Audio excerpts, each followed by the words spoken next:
think that is true. But I do think that that idea has also uh, uh, ran in the minds of the African leaders. I think that in the last summit, they did approve a resource mobilization strategy. And I think the African Foundation was one of, but it's a very broad in terms of the recommendation. I do think that they are still considering those recommendations, approving them maybe one by one as they become comfortable. So it's an issue that the African leaders are already looking at. I also happened to be at the SADC Extraordinary Summit in the end of April in Zimbabwe. And the issue of internal resource mobilization to finance SADC project was discussed. And the summit has mandated the ministers of finance to come out with a plan how to use internal resources so that you don't depend on external, because the time you get lost while you are mobilizing, sometimes you don't get resources that are actually directed to achieving your objectives. So we're working on that as a secretariat to present to the summit in August in terms of proposal. Part of the proposal, they're looking at exactly how to address the issues of illicit financial flows, how to use that as part of the component of a broader resource mobilization strategy. But to block that is one aspect. The other aspect, you must have good financial systems in your country to be able to then use the resources to channel them for development. You can block these financial illicit flows, but if you don't have the systems, you won't achieve your objective. So but partly the strategy as they develop at the moment, they are not looking at the comprehensive picture. The issue of private sector is a blind eye. The issue of civil side, you can get huge resources for finance. It's not about money coming into your pocket. It's about having your development objective being resourced or financed, not you having money as government. If the private sector can take some of the project and drive them themselves, that's resource mobilization. So maybe part of the strategies that are being developed, they're not looking at that part. They're a little bit blind on that part, but this is the biggest element in terms of resource mobilization. When it comes to the policy development process, it's a little bit very complex process. I think as we are dialoguing, we have to learn from each other. I know that in policy development, you do need to consult. It's very important to consult.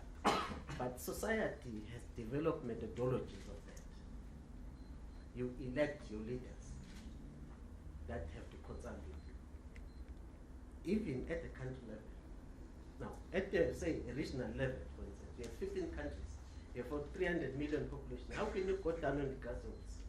You rely on country representatives that they come from having positions that have been mandated by their own countries. So the work that you need to do is to work on your representatives. Don't elect them if they don't represent you. Okay.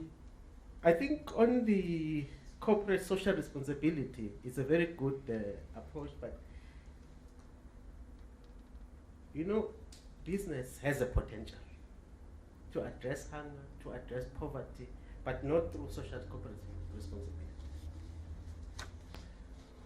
In Southern Africa, that thinking, I think globally is also coming up, the issue of inclusive business. How can business work in a different model in such a way that as it work achieving its objective, primary objective, without which it's not going to be sustainable. They have to make profit. That's what they are here for. But how can you work in such a way that your way of doing business is inclusive? That people, the community where you work around, they are part of your business.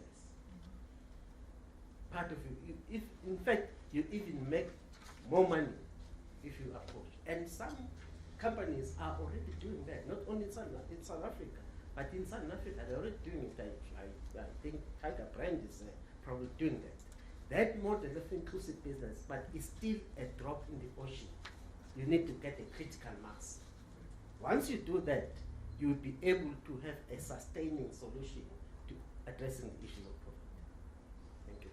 Okay, we're actually out of time, but I think several people have done a summing up for us.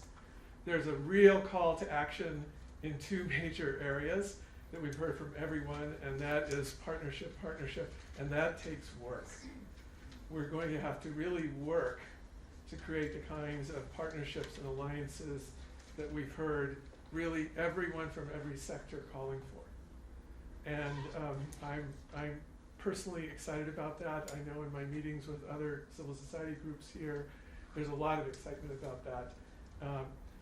Something new we also heard today is really this issue of not only citizen mobilization, but citizen knowledge of the policies at every stage and at every level, so that the women, the youth, know what the policies are, how they can plug into them, how we can build those platforms for holding government to account for those policies has to start with that kind of knowledge, and platforms for everyone. And that's a big piece of work that I know that the Hunger Project and lots of groups here, and I can only assume other sectors are working in that area too. And then the other major theme we heard over and over again is developing Africa with Africa's resources. The first of which is people who have felt not fully included, their power, their voice, their action, but the enormous amount of material and intellectual power and resources available in Africa are just a huge resource that we all need to mobilize together. So I want to thank everyone for their perspectives. If you want to review all this, it'll be on YouTube. And that's one use, William, that will make of the technology right away.